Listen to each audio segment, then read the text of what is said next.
नमस्कार दोस्तों, स्वागत है आपका हमारे YouTube चैनल जगधारी क्लासेस में। दोस्तों, उत्तराखंड डीएलएड के लिए टीचिंग एप्टीट्यूड का आज हम यहाँ पे ला रखे हैं 21वीं क्लास। 20 क्लास तक हमने यहाँ पे कंप्लीट कर दिया। तो अगर आपने पिछली वो 20 वीडियो नहीं देखी है तो आप जाके उन सभी वीडियोस को देख सकते हैं। और अगर आपको उत्तराखंड डीएलएड के लिए टीचिंग एप्टीट्यूड की ई बुक चाहिए तो उसका लिंक आपको इस वीडियो के डिस्क्रिप्शन में मिल जाएगा, या आप सीधे गूगल पे सर्च कर सकते हैं jadhariclasses.in। तो वहाँ भी आपको उत्तराखंड डीएलएड के लिए टीचिंग एप्टीट्यूड की ई बुक देखने को मिल जाएगी। आप उसे वहाँ से डाउनलोड कर सकते हैं। तो चलिए दोस्तों, आज की वीडियो शुरू करते हैं। तो फर्स्ट क्वेश्चन है, जिस कक्ष में विविध पृष्ठभूमि या विविध बैकग्राउंड से विद्यार्थी आते हैं, वहाँ एक प्रभावी शिक्षक को क्या करना चाहिए, कैसी भूमिका उसको निभानी चाहिए। तो ऑप्शन ए है, समूह में व्यक्तिगत भिन्नता को बताने के लिए उनकी सांस्कृतिक जानकारी पर ध्यान देगा। बी है, वंचित पृष्ठभूमि के विद्यार्थियों को कठिन परिश्रम करने के लिए कहेगा ताकि वे अपने साथियों के बराबर पहुंच सके। सी है, सांस्कृतिक जानकारी की अनदेखी करेगा और एक सर्वमान्य तरीके से अपने सभी विद्यार्थियों के साथ व्यवहार एक साथ करेगा। वहाँ पे देखो, आपको एज अ टीचर अपने बच्चों का पास्ट, फ्यूचर और प्रेजेंट सब कुछ थोड़ा बहुत पता होना चाहिए, क्योंकि अगर आपको पता ही नहीं है कि वो किस बैकग्राउंड से आते हैं तो आप किस बेस पे उनको शिक्षा प्रोवाइड करेंगे। तो ये ऑप्शन गलत हो जाएगा। और डी है जो कि समान आर्थिक पृष्ठभूमि के विद्यार्थियों का समूह बनाएंगे और उन्हें एक साथ रखेंगे। तो ऐसा करना भी गलत होगा, क्योंकि इसका मतलब क्या है, अगर आप वहाँ पे अलग अलग ग्रुप बनाएंगे तो कहीं ना कहीं आप समावेशी शिक्षा का वहाँ पे पालन नहीं कर रहे हैं। तो इसलिए यहाँ पे जो 1 है, इसका जो करेक्ट आंसर है वो होगा ऑप्शन बी, कि जो थोड़ा कमजोर बैकग्राउंड से आते हैं उनको आप क्या एडवाइस देंगे कि थोड़ा सा आपको ज़्यादा मेहनत करने की ज़रूरत है, इसलिए क्योंकि आप जो आपके अन्य साथी हैं आप उनके बराबर तक पहुंच पाओगे। तो ऑप्शन बी करेक्ट हो जाएगा। क्वेश्चन नंबर 2 है, शिक्षक में किस गुण का होना आवश्यक है। तो शिक्षक में हमेशा क्या है, पक्षपात रहित होना जो गुण है वो आवश्यक है। कि आपको क्या है, आपको समावेशी शिक्षा देना है तो आपको समान व्यवहार सभी बच्चों के साथ करना होगा। तो ऑप्शन ए करेक्ट होगा। क्वेश्चन नंबर 3 है, शिक्षण की सफलता के लिए महत्वपूर्ण तत्व कौन सा है। यहाँ पे शिक्षक की शैक्षिक योग्यता, बी है समुदाय की आर्थिक स्थिति, सी है समाज का सहयोग और डी है यहाँ पे शिक्षक की कुशलता। तो 3 का जो राइट आंसर है वो है यहाँ पे कि शिक्षण की सफलता के लिए जो महत्वपूर्ण तत्व है वो है शिक्षक की कुशलता। ठीक है। क्वेश्चन नंबर 4 है, एक अनुदेशक के रूप में शिक्षक किन कार्यों को नहीं करता है। तो एक अनुदेशक रूप में शिक्षक कौन सा कार्य नहीं करेगा। यहाँ पे देखो, छात्रों की प्रगति की जांच करेगा। वहाँ पे शिक्षण सामग्री को उपयोगी बनाना भी उसका एक काम है, और अनुदेशन अधिगम का मूल्यांकन करना। लेकिन नहीं पूछा है तो परियोजनाओं पर विचार विमर्श नहीं करना। ऑप्शन सी होगा 4 का करेक्ट आंसर। क्वेश्चन नंबर 5 है, निम्न में से कौन सा एक उत्तम परीक्षण की विशेषताओं से भिन्न है। देखो, उत्तम परीक्षण में आपका विश्वसनीयता आ गया, वैधता और वस्तुनिष्ठता, ये तीनों आ गए। लेकिन यहाँ पे क्या है, भिन्न कौन सा है इन तीनों से। तो अभिक्षमता होगा 5 का सही आंसर। क्वेश्चन नंबर 6 है, कक्षा से संबंधित शिक्षण कार्य को निभाने में किसकी महत्वपूर्ण भूमिका रहती है। तो किसकी रहती है यहाँ पे। तो 6 का जो सही आंसर है वो है शिक्षक। ठीक है, शिक्षक की ही क्या है, शिक्षण कार्य में सबसे महत्वपूर्ण भूमिका रहती है, क्योंकि शिक्षण वहाँ पे कौन देगा, एक शिक्षक ही देगा ना। तो ऑप्शन सी इसलिए सही है। नेक्स्ट क्वेश्चन है, समाज, स्कूल एवं परिवार के आपसी सौहार्दपूर्ण संबंधों के माध्यम से किस प्रकार की प्रक्रिया का निर्वहन सुचारू रूप से चलता है। तो किस प्रकार का यहाँ पे निर्वहन सुचारू रूप से चलता है, तो कौन सी प्रक्रिया है वो, शिक्षण की प्रक्रिया है, अधिगम की प्रक्रिया है, नवाचार की प्रक्रिया है या कौशल की प्रक्रिया है। तो 7 का सही आंसर है ऑप्शन ए, शिक्षण की प्रक्रिया। क्वेश्चन नंबर 8 है, सीखना समृद्ध हो सकता है यदि। ऑप्शन ए है, वास्तविक दुनिया से उदाहरणों को कक्षा में लाया जाए जिसमें विद्यार्थी एक दूसरे से अंतःक्रिया करें और शिक्षक उस प्रक्रिया को सुगम बनाए। बी है कक्षा में अधिक से अधिक शिक्षण सामग्री का प्रयोग किया जाए। सी है शिक्षक विभिन्न प्रकार के व्याख्यान और स्पष्टीकरण का प्रयोग करें। और डी है यहाँ पर कक्षा में आवधिक परीक्षाओं पर अपेक्षित ध्यान दिया जाए। देखो सभी ऑप्शन लगभग यहाँ पे क्या लग रहे हैं, सही ही लग रहे हैं, लेकिन जो सबसे करेक्ट है वो होगा ऑप्शन ए कि वास्तविक दुनिया से उदाहरणों को कक्षा में लाए जाए। जब भी हम अपने बच्चों को पढ़ाते हैं तो उनको एग्जाम्पल सहित हम कैसे समझाएंगे जो कि वास्तविक भी है, वास्तविक हमारी जो दुनिया है उससे वो रिलेट कर सके, ताकि बच्चे जो है वो क्या है प्रत्यक्ष रूप से वहाँ पे सीख पाए कि हाँ ये भी कुछ क्या है ट्रूथ है। तो ऑप्शन ए यहाँ पे क्या है राइट है। और जिसमें विद्यार्थी क्या हो एक दूसरे से अंतःक्रिया करें और जो शिक्षक है वो उस सीखने वाली प्रक्रिया को क्या है सुगम बनाए। तो ऑप्शन ए यहाँ पे करेक्ट होगा। नेक्स्ट है वे शिक्षार्थी जो समृद्ध ज्ञान और शैक्षणिक दक्षता की हार्दिक इच्छा प्रदर्शित करते हैं उनके पास क्या होता है। तो 9 का जो करेक्ट आंसर है वो है ऑप्शन बी, उनके पास कार्य परिहार अभिविन्यास होता है। ठीक है। क्वेश्चन नंबर 10 है शिक्षक विद्यार्थियों को मानसिक तनाव से बचा सकते हैं यदि वह उनकी समस्याओं को देखते हैं। तो ऑप्शन ए आलोचनात्मक दृष्टिकोण से, बी है वृत्तिक दृष्टिकोण से, सी है मानवीय धारणा से और डी है यहाँ पे नैतिक धारणा से। तो 10 का करेक्ट क्या है यहाँ पे कि शिक्षक विद्यार्थियों को मानसिक तनाव से जरूर बचा सकते हैं यदि वह उनकी समस्याओं को नैतिक धारणा से देखते हैं, उनकी समस्याओं को प्यार से देखते हैं और उनको सॉल्व भी कर सकते हैं, जिससे क्या होगा जो कोई भी बच्चा है वो मानसिक तनाव उसको बिल्कुल भी नहीं होगा अगर एक अच्छा टीचर उसके पास है तो। क्वेश्चन नंबर 11 है कक्षा शिक्षण में विद्यार्थी तब तक ध्यान केंद्रित नहीं करेंगे जब तक, ऑप्शन ए उनमें जिज्ञासा पैदा नहीं की जाएगी, बी है उनमें कड़ा अनुशासन नहीं होगा, सी है उनमें प्रश्न नहीं पूछे जाएंगे और डी है श्यामपाठ का प्रयोग नहीं किया जाएगा। देखो श्यामपाठ का प्रयोग हो गया, प्रश्न हो गया या अनुशासन हो गया, ये बात की बात है। सबसे पहले जो बच्चा है वो अपना ध्यान केंद्रित कब करेगा, जब उसमें किसी भी चीज को सीखने की क्यूरियोसिटी होगी, उसके अंदर अगर जिज्ञासा होगा, ठीक है, जिज्ञासा होगी तभी जाके वो किसी भी चीज में अपना ध्यान केंद्रित कर पाएगा, चाहे वो क्लास हो, चाहे वो किताब हो, चाहे वो घर में अपना होमवर्क हो, कुछ भी चीज में जब तक उसके अंदर जिज्ञासा है तभी तक वो ध्यान भी केंद्रित कर पाएगा। तो वहां पे जो 11 है इसका राइट आंसर क्या होगा फिर ऑप्शन ए। क्वेश्चन नंबर 12 है किसे अच्छा शिक्षक माना जाता है। ऑप्शन है जो छात्रों को अच्छे अंक पाने के तरीके सिखाता है। देख इसमें क्या है, अगर जो टीचर अपने छात्रों को ऐसा सिखाता है तो हो सकता है जो उसके जो विद्यार्थी हैं वो रटने वाले काम वहां पे कर सकते हैं। तो ऑप्शन ए गलत हो जाएगा। बी है जो सख्त अनुशासन बनाए रखता है। देखो अगर आप क्लास में सख्त अनुशासन बनाते हैं तो जो आपका स्टूडेंट है वो आपके सामने हमेशा क्या है एक डरा हुआ रहेगा, तो वो कुछ फिर सीख भी नहीं पाएगा। सी है जो कभी अवकाश पर नहीं जाता है। देखो गवर्नमेंट ने भी टीचरों को क्या है सीएल दे रखी रहती है ना कि इतने आप साल में इतने सीएल ले सकते हैं, क्योंकि इमरजेंसी काम किसी का भी पड़ सकता है, तो इसलिए ऑप्शन सी भी गलत होगा। और डी है जो रोचक तरीके से पढ़ाता है जिससे बच्चों में पढ़ाई के प्रति उत्सुकता बढ़ती है। तो एक अच्छा शिक्षक कौन होगा जिसमें ये गुण होंगे, ठीक है, क्योंकि शिक्षक का काम सबसे मुख्य क्या है अपने बच्चों को पढ़ाना, और जो रोचक तरीके से पढ़ाएगा और बच्चों के प्रति क्या है उत्सुकता लाएगा वही एक अच्छा शिक्षक कहलाएगा। तो ऑप्शन डी होगा 12 का राइट आंसर। नेक्स्ट क्वेश्चन है सामान्यतः शिक्षण की प्रकृति होती है। तो यहाँ पे आप ऑप्शन देख सकते हैं। तो सामान्यतः शिक्षण की जो प्रकृति होती है वो एक सामाजिक प्रक्रिया है, एक गतिशील प्रक्रिया भी है और एक द्विध्रुवीय प्रक्रिया भी है। तो 13 का राइट आंसर है यहाँ पे ऑप्शन डी। क्वेश्चन नंबर 14 है शिक्षण सहायक सामग्रियों में से दृश्य साधन या विजुअल एड्स के रूप में किसे शामिल नहीं किया जाता है।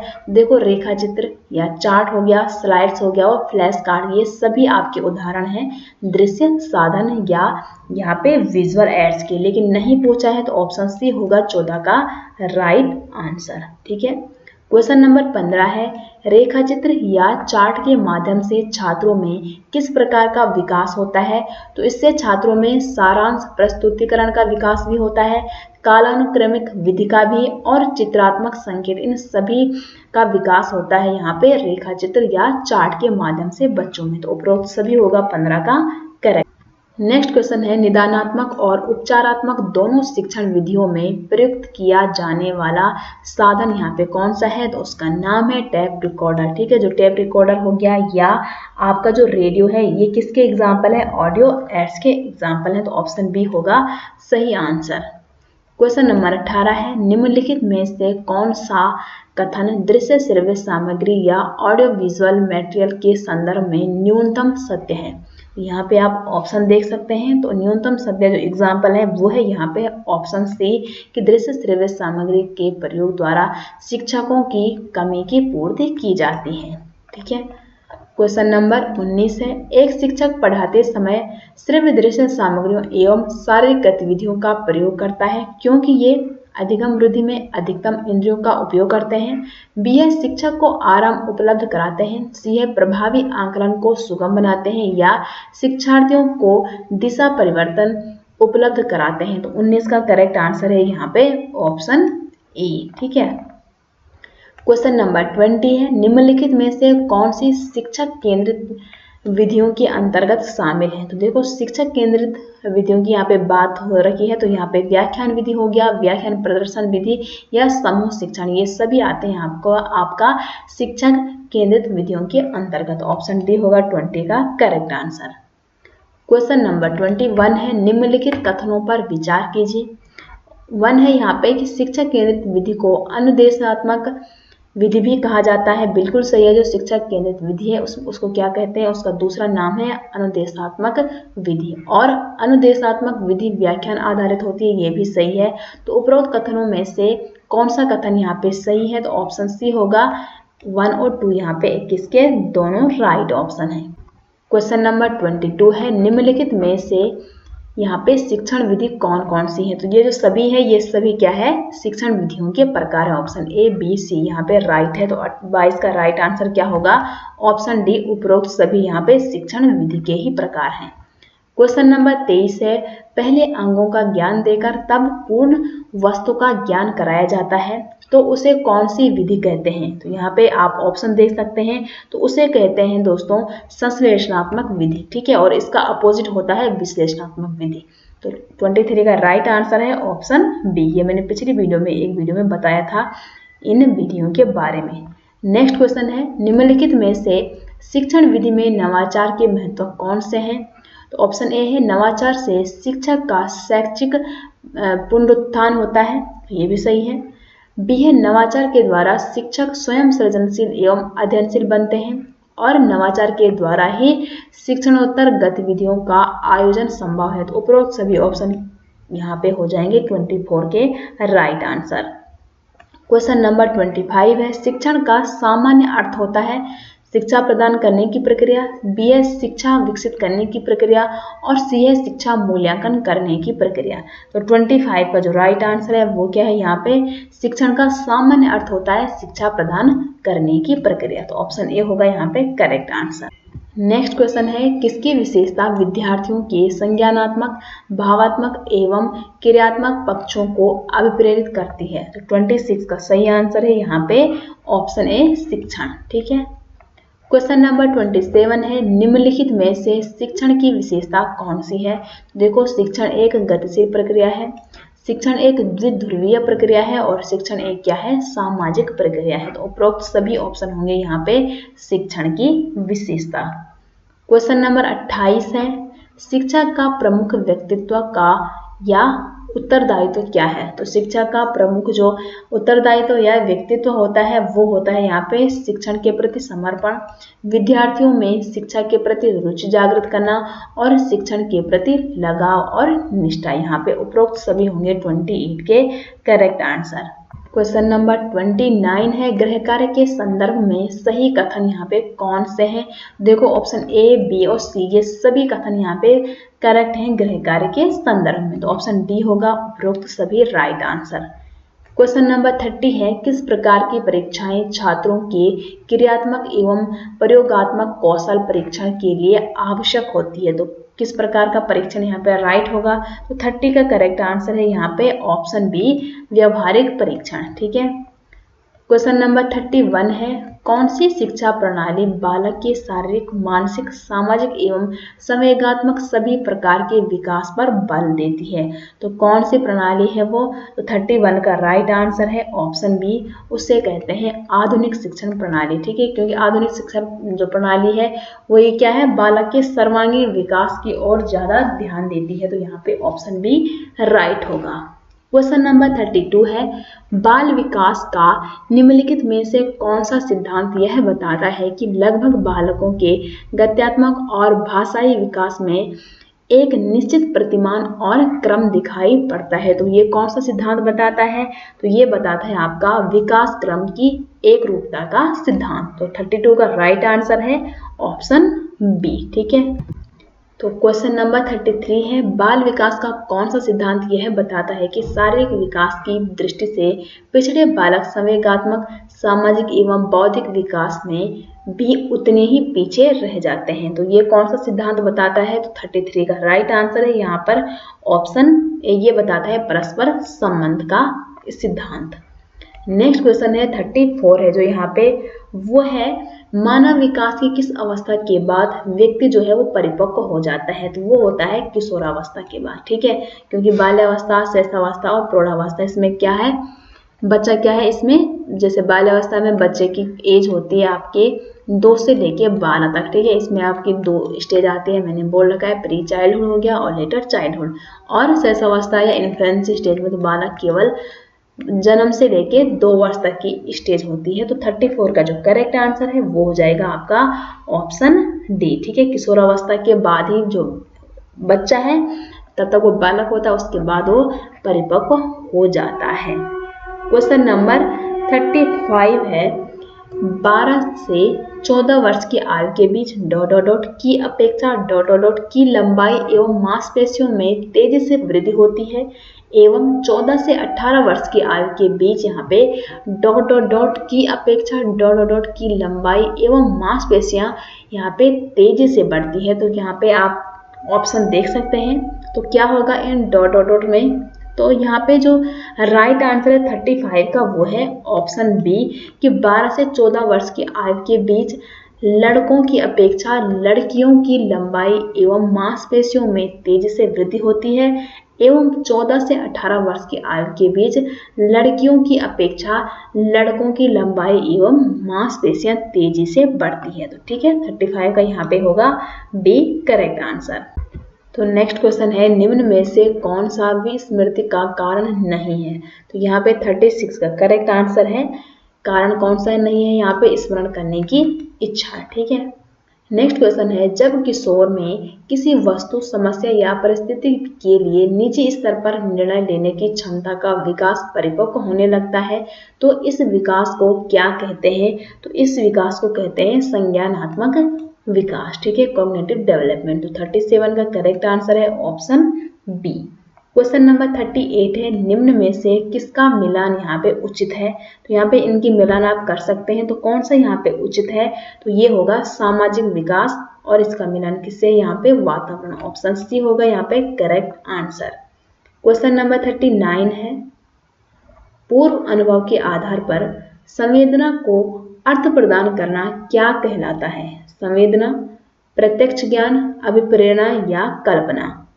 तो 39 का जो करेक्ट आंसर है वो है यहाँ पे ऑप्शन बी, से कहते हैं प्रत्यक्ष ज्ञान। ठीक है, क्वेश्चन नंबर 40 है, अल्पवयस्क बच्चों के अधिगम में अभिभावकों की भूमिका होनी चाहिए, तो कैसी भूमिका होनी चाहिए उनके पेरेंट्स की? तो 40 का करेक्ट आंसर है यहाँ पे ऑप्शन सी, संवेदनात्मक। क्वेश्चन नंबर 41 है, अधिगम क्या है? जो कुछ हम जानते हैं वह सब अधिगम किया हुआ है। बी है व्यवहार, ज्ञान और कौशल पर तुलनात्मक स्थायी प्रभाव है। सी है प्रत्यक्ष रूप से अवलोकन और मापन योग्य ही अधिगम है, या विशिष्ट आयु स्तर तक सीमित है अधिगम? तो कौन से यहाँ पे अधिगम की जो सही डिफिनेशन है तो वो है यहाँ पे कि अधिगम क्या है? व्यवहार, ज्ञान और कौशल पर तुलनात्मक स्थायी प्रभाव, या व्यवहार में क्या है परिवर्तन लाना ही अधिगम है। तो ऑप्शन बी यहाँ पे होगा करेक्ट आंसर। तो नेक्स्ट क्वेश्चन है यहाँ पे, निम्न में से कौन सा अधिगम की प्रक्रिया के व्यक्तिगत कारकों में शामिल नहीं है? तो व्यक्तिगत कारकों में यहाँ पे शामिल कौन सा नहीं है? तो वंशानुक्रम होगा 42 का करेक्ट आंसर। ठीक है, नेक्स्ट क्वेश्चन है, सीखने के व्यक्तिगत कारकों में निम्नलिखित में से कौन सा सम्मिलित नहीं है? तो यहाँ पे सीखने वाले की अभिवृत्ति, बी है शारीरिक एवं मानसिक स्वास्थ्य, सी है सामाजिक वंशक्रम का ज्ञान और डी है सीखने का समय तथा अवधि। तो यहाँ पे 43 का राइट आंसर क्या होगा? Option C. 44 है, स्वतः अभिरुचि का संबंध निम्नलिखित में से किससे है? तो स्वतः अभिरुचि की बात हो रही है तो आंतरिक अभिप्रेरणा यहाँ पे होगा करेक्ट आंसर। 45 है, निम्नलिखित में से कृत्रिम प्रेरक कौन सा है? यहाँ पे तो देखो दंड, पुरस्कार, प्रशंसा, ये सभी कौन से प्रेरक हैं? कृत्रिम ही प्रेरक के उदाहरण है। तो 45 का डी होगा यहाँ पे राइट आंसर। क्वेश्चन नंबर 46 है, निम्न में से कौन सी शब्दावली प्रायः अभिप्रेरणा के साथ अंतः बदलाव के साथ इस्तेमाल की जाती है? तो यहाँ पे पुरस्कार हो गया, संवेग, आवश्यकता या उत्प्रेरणा। तो 46 का करेक्ट आंसर है ऑप्शन सी आवश्यकता। क्वेश्चन नंबर 47 है, राष्ट्रीय पाठ्यचर्या की रूपरेखा या एनसीएफ 2005 बालकों के मूल्यांकन के लिए किस प्रकार के मूल्यांकन पर बल देती है? तो ये एनसीएफ किस पे बल देता था? सतत एवं व्यापक मूल्यांकन पर बल देता है एनसीएफ 2005। ऑप्शन ए होगा 47 का करेक्ट आंसर। क्वेश्चन नंबर 48 है, कोई शिक्षिका अपने विद्यार्थियों को अध्ययन करने हेतु तो आंतरिक रूप से उत्प्रेरित करने के लिए कैसे प्रोत्साहित कर सकती है? ऑप्शन ए है प्रतियोगितात्मक परीक्षण से, बी है व्यक्तिगत लक्ष्य निर्धारित करने और उनमें निपुणता पाने में उन्हें सहायता देकर, सी है साफ दिखाई पड़ने वाले इनाम देकर, जैसे ट्रॉफी हो गया, पेन हो गया, जो क्या है साफ दिखाई पड़ने वाले हैं, या उनमें चिंता और डर पैदा करना। 48 का जो करेक्ट आंसर है वो है यहाँ पे ऑप्शन सी।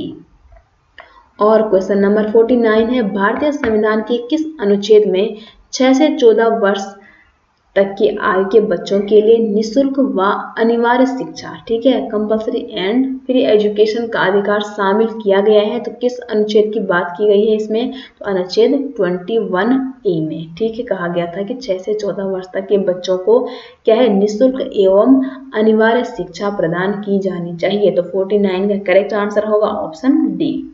और आज की वीडियो का जो लास्ट क्वेश्चन है वो है, विद्यालय भवन में निम्नलिखित में से कौन सा भाग सम्मिलित नहीं किया जाता है? तो यहाँ पे आप ऑप्शन देख सकते हैं, इसका करेक्ट आंसर क्या होगा वो आप कमेंट बॉक्स में बता सकते हैं। तो ये थी दोस्तों आज की वीडियो। उम्मीद करते हैं आपको ये वीडियो पसंद आई होगी। वीडियो पसंद आती है तो वीडियो को लाइक करें, शेयर करें, कॉमेंट करें। मिलते हैं नेक्स्ट वीडियो के साथ, तब तक के लिए आप सभी का बहुत बहुत धन्यवाद।